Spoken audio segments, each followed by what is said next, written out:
Here's my bathtub here. I'm actually going to install this. This is the suction grip bar. No tools needed to install. And I'm going to put this in my bathroom. Now, I decided I don't want to put this on my sheetrock.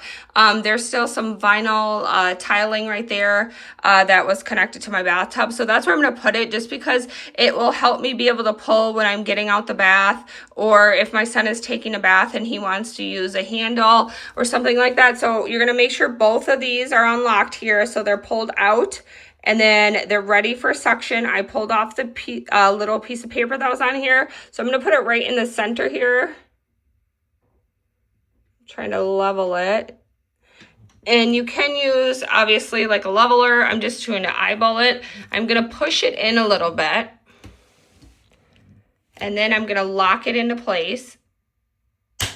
And it does have a little bit of resistance to lock it, which is great because it's pulling all that air out. And then you're going to wait 15 minutes before you give it a little wiggle and make sure it's okay. So as of right now, it feels like the suction's good. I'm not using too much force, just lightly, and it feels like the suction's good. Just wait 15 minutes before use, and then you're good to go. And then when you want to take it out, you'll flip these open, and then you can also pull on these tabs to kind of release it, and you can clean the suctions as well. Thanks for the company for sending me these to review.